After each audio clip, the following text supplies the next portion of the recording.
السلام عليكم ورحمة الله وبركاته. ازيكم يا حبايبي؟ عاملين ايه؟ يا رب تكونوا بخير وصحة وسلامة. انتوا وحشتوني وحشتوني وحشتوني من اخر فيديو انا صورته معاكم. حبايب قلبي عاملين ايه؟ طمنوني عليكم. كتير كتير كتير، كل سنة وانتوا طيبين. انا النهاردة راجعه لكم في فيديو جديد وحلو قوي قوي قوي، هيعجبكم. هو الروتين كده، حط لكم كده في الاول نبذة شنط شهر رمضان. يلا قومي بقى كده وتشجعي وانزلي جيبي على قد ما تقدري. وايه، والتجارة مع الله كده مفيش احسن منها. يلا نصلي على النبي الاول. اللهم صل وسلم وبارك على سيدنا محمد وعلى اله وصحبه اجمعين. يلا يا حبايب قلبي كلنا نصلي على الحبيب المصطفى كده واستغفر الله. صلوا على النبي كده. بصوا هنا ايه، بوريكم كده الشنط اللي انا ان شاء الله بامر الله هطلعها لشهر رمضان. انا حضرتها كده خلاص. بصوا، جبت ملح وجبت رز وجبت سكر وجبت خل وجبت شاي وجبت بلح. بصوا يعني جبت كده حاجات كده على قدي. يعني ايه، جبتها كده ايه. بصوا اهي. جبت حبة حاجات كده، قلت ايه هغلفها كده شنط شنط. وننزلها كده لايه لأهل الخير كده وحاجة كده طالعة لله، واللي فيها اللي ما بتغرقش يعني. والحمد لله. بصوا اهي، خل وشاي وسكر وزيت ومكرونات وملح وخل وبلح. البلح يا حبايب قلبي انا بجيب البلح كمية على بعضها. يعني البلح كمية على بعضها. وانا بقعد هنا بوزن عندي في البيت وبكيسه. انا ما بجيبوش متكيس جاهز ولا حاجة، ولا بجيب الشنط بتاعت رمضان متكيسة جاهزة ولا حاجة. في بتبقى شنط بيبقى عاملها كارفور وكراتين وكده، بس لا، انا بجيب الحاجة اللي انا بستعملها لبيتي. الحاجة اللي انا بستعملها لبيتي انا بجيب منها وبفرقها. الرز اللي انا بستعمله، السكر اللي انا بستعمله، الملح. بصوا الحاجة اللي انا بستعملها لبيتي انا هي اللي انا بفرق منها. ما بجيبش حاجة اقل ولا بجيب حاجة ازيد. اللي انا بقبله على نفسي وباكله هو اللي انا بطلع منه.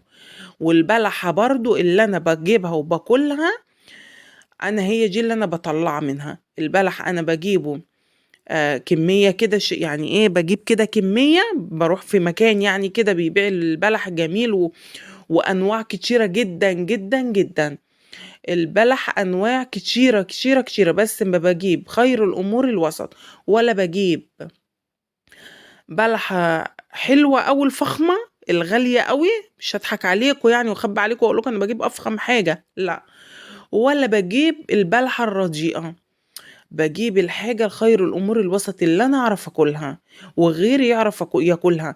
اللي ياخد مني الشنطة يقول الله يبارك لها، أو الله يبارك للي عملها. بصوا حاجة حلوة وإيه، وحاجة تعجب، يعني تعجب اللي هياكلها. مش معنى ان انا هفرغ اجيب اوحش حاجة، لا بالعكس، انا بجيب احلى حاجة. احلى حاجة اللي طالعة لله ديت والله العظيم بتبقى احلى حاجة. وحطيت في الشنطة اللي هو اللهم صل على النبي، يعني ايه اللي هيحتاجه كل بيت. السكر والرز والشاي والمكرونات. بحط نوعين مكرونة، نوع سباكيتي ونوع قلم. وما جبت الشعرية السنة دي، ما جبت الشعرية. جبت نوعين، قلم وسباكيتي. وبحط ملح وبحط زيت وبحط خل وبحط البلح. بعمل كيس البلح نص كيلو. يعني بعمل كيس البلح بحط فيه نص كيلو. بس كده حبايب قلبي، وربنا يقبله مننا يا رب ويجعله في ميزان حسناتنا يا رب العالمين. هنا بقى نبدأ في روتيننا بعد ما ظبطت الدنيا كده بره. ووريكم كده، اديتكم يعني وريكم نبذة كده بشجعك لو انت محتارة عايزة تعرفي مثلا، او انت يعني عايزة بناخد افكار من بعضينا. محتارة تجيبي ايه في شنطة رمضان لو انت هتطلعيها. مش غلو الاسعار مخليكي كسلانة ومحبطة ومش عايزة تتشجعي. والله العظيم وحياة ربنا، ابدأي بأي حاجة بأي حاجة. ابدأي وربنا إن شاء الله بأمر الله هيكرمنا إن شاء الله. الواحد عنده ثقة في الله إن ربنا هيكرمه وربنا يجعله في ميزان حسناتنا. بعد ما ظبطت الدنيا كده بره وكله تمام التمام في الشنط وظبطتها وخلاص. كده هي على التفريق كده إن شاء الله بأمر الله. رحت داخلة بقى، كان عندي حبة مواعين. نبدأ بقى في الروتين بتاعنا الجامد جدا في السقعة؟ قولوا لي، طمنوني عليكم، عاملين ايه في السقعة ديت؟ بردانين كده زيي ولا ايه؟ بص انا بحب الشتاء، بحبها وبعشقها، من عشاق الشتاء. بس والله العظيم بجد بجد انا سقعانة جدا برضو، يعني انا بحبها بس سقعانة، مسقعاني برضو الشتاء. ساقعة اول يومين دول. انا حابه ارحب بالناس الجديده اللي دخلت لي القناه، متشكره لكم جدا يا حبايب قلبي. نورتوني وكترتوني وشرفتوني، ووجودكم اسعدني في القناه. ربنا يخليكم ليا يا رب، ما تحرمش منكم ابدا. وحابه اشكر كل اخت بتدخل وبتكتب لي كلمه حلوه. ربنا يجازيكم خير يا رب. الفيديو اللي قبل دوت جبرته بخاطر كلكم. من اللي كان في حد كان كاتب لي تعليق كان حارق دمي، لقيت كلكم داخلين بتقولوا لي ما تزعليش. ناس جميلة بجد والله العظيم، انتوا بجد انا مهما هتكلم مش هوفيكوا حقكم. انتوا بجد ناس جميلة وناس محترمة وناس كلكوا ذوق وكلكوا رقة، وكلام الدنيا والآخرة مش هيوفيكوا حقكم. لكل حد دخل والله العظيم جبر بخاطري وقال لي ما تزعليش يا هبة. والله العظيم انا بعد ما قريت تعليقاتكم انا بقيت سعيدة، على قد ما كنت محروق دمي من البني ادمة ديت.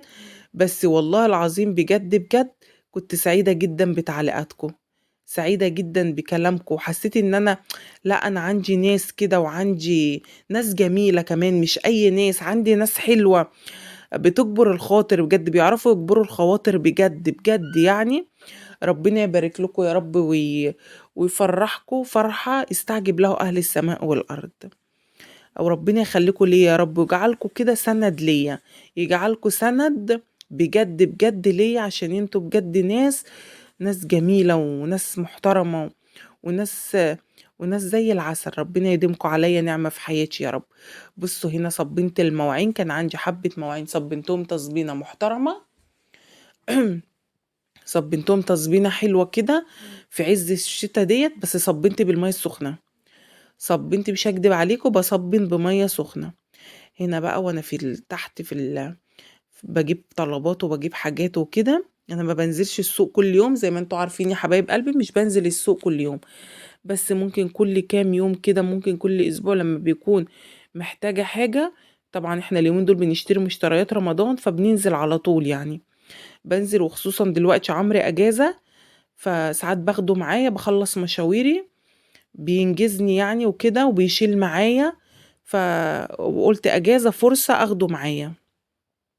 فبخلص طبعا مشتريات رمضان، كل سنة وانتوا طيبين. يلا انزلوا بقى اكتبوا لي في التعليقات كده، قولوا لي خلصتوا مشترياتكم وتفريزاتكم وحاجاتكم ولا لسه. يلا انزلوا بقى كده وقولوا لي عملتوا ايه وفرستوا ايه ولا ما فرستوش ولا لسه. انزلوا اكتبوا لي كده وقولوا لي كل حاجة في التعليقات. نزلت وانا تحت جبت بطاطا عجبتني بصراحة شكلها، لقيتها حمرا، لقيت البطاطا حمرا، بس جيت عملتها لقيتها وحشة جدا. والله العظيم لقيتها وحشة. بص انا دعكتها دعكة بالليفة عشان طبعا الطينة اللي فيها، وجبتها حمرا، وبصوا منقياها حلوة زي ما انتوا شايفين كده. بس جيت عملتها ولا طعم بطاطا ولا ريحة بطاطا، انا مش عارفة ليه. اول مرة اجيب بطاطا بالنوع دوت بصراحة والاقيها حمرا كده، قلت هتبقى مسكرة. فخدتها لقيتها لا، مش حلوة خالص، ولا طعم بطاطا ولا ريحة بطاطا ولا اي حاجة خالص من البطاطا.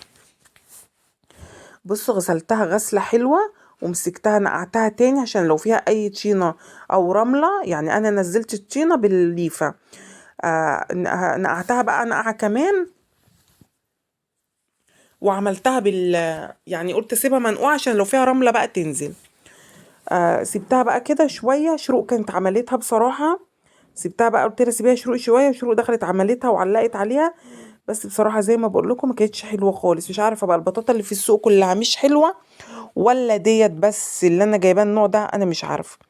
دخلت هنا بقى على الانتريه المقلوب. بصوا كان مكركب بقى كده، وكانت الارض مليانة بذر يوستفندي. والله العظيم كانت ملياها بذر، يعني كانت مليانة بذر يوستفندي. طبعا في كل مكان قاعدين شوية. فانا عن نفسي بقعد في اوضتي، بس العيال بقى سارحين في الشقة. يلا ربنا يخليهم يا رب ويعيشوا ويبهدلوا. مسكتها، بص لمعت كل كده حاجة فيها، مسكتها لمعتها. طبعا مش هنقدر نشيل ونمسح، مش هكجب عليكم. مش هقدر اشيله وهمسح خالص، هستنى الجو الساقع ده يعدي. وبس على قد ما بقدر برضو بشيل وبكنس كنسة محترمة، وبلمع السيراميك العريان كله بالشرشوبة، وبحط فيها دوني، وبحط فيها حاجة يعني ايه دوني وديتول يعقم لي كده السيراميك، ويديني ريحة حلوة كده وريحة نظافة، يحسسني بريحة النظافة يعني. وبلمع كل حاجة، كل حاجة أنا بلمعها وبمشي عليها، لكن بشيل ودلدق مية وبمسح مية لا. بس انتظروا بقى الفيديوهات الجاية، عاملة لكم بقى حبة فيديوهات قمر قمر وروتينات بقى جامدة. وهنمسح برضو وهنشيل وهنحط عشان دخلت رمضان، وهنروق الدواليب وهنروق المطبخ، وهنصبن السيراميك بتاع المطبخ كله، وهنعمل شقلباظات في الشقة. انتظروا بقى كده الفيديوهات الجاية ان شاء الله، ان شاء الله، ان شاء الله بأمر الله هتعجبكم قوي قوي قوي. هنعمل فيها في كل حاجة، وهنحضر فيها كل حاجة رمضان، كل تنظيفات رمضان هننضفها مع بعضينا في الفيديوهات الجاية. بس عايزاكم كده تدعموني وتشجعوني باللايك الحلو اللي من ايديكم، عشان ايه تشجعوني كده انزل لكم بالفيديوهات الجامدة اللي انتوا بتحبوها وبتشجعكم. لكل اخت حبيبتي كده بتدخل بتقولي بتشجعيني يا هبة بفيديوهاتك والروتينات بتاعتك، شجعوني كده بس انتوا باللايكات، واكتبوا لي تعليقات حلوة كده. بس وايه، وانا هنزل لكم بقى بفيديوهات هنعمل شقلباطات كده في الشقة. والله العظيم بص هنطلع نجري كده في الشقة، وهنغسل المفارش دي كلها، هلم الحفاظات دي كلها وهغسلها، عشان كده كتر خيرها بقى بصراحة. هي فاتحة عندي قوي هي بيضة، فلا بصوا لا حسيتها بقى كده مصفرنا، قلت لا خلاص بقى انا ايه هشيلها بقى الايام الجاية كده ان شاء الله بأمر الله. بصوا دخلت هنا بقى على الغسيل، ما بدأتكوش هنا بإيه بالغسيل، كان الجو هوا جدا، والستارة بصوا عمالة تطير يمين وشمال، وانا مش عايزة ازيح الستارة وانشر، عشان برضو الخصوصية قدامي ناس جيراني، فما ينفعش برضو ان انا ابينهم. يعني قدامي كده على طول شجرة هي كبيرة، وقدامي حتة ارض هي هم عاملينها صورة هي، بس من الناحية اللي جنبي كده في جيران، فطبعا لازم احترم الخصوصية بتاعتهم. فطبعا رحت حاطة الستارة، عشان طبعا هم طبعا اكيد مش هيبقوا حابين ان هم يظهروا، ما انا لازم احترم برضو جيراني يعني وكده. فبص بس كان الهوا جامد قوي، طبعا بفتح بهوي 5 دقايق وبلاقي الدنيا الهوا اساسا عندي في الشقة، الاقي الفرش بي الاقي الفرش بيطير، وبلاقي الشبابيك بتترزع من كتر الهوا جامد قوي قوي قوي اليومين دول. يلا طبعا احنا في شتاء وكده، عايزاكم بقى يا حبايب قلبي ما تبخلوش عليا باللايك، انا والله العظيم منزله لكم بفيديوهات كل حاجه هي بعملها لكم، بتعب جدا في الفيديوهات ديت. ويا رب يا رب يا رب يا رب بحق الايام المفترجه اللي احنا فيها اكون خفيفه على قلبكم، وتكونوا بتستفادوا مني بأي حاجة. أنا ما ببخلش عليكم بأي معلومة والله العظيم، ولا ببخل عليكم بأي حاجة، و... وأي حاجة أنا بنزلها لكم عشان إيه، يعني كل فيديوهاتي وكل اللي عندي بنزله لكم عشان لو هتستفادوا منه بأي حاجة، ونشجع بعضينا، كلنا بنستفاد من بعضينا.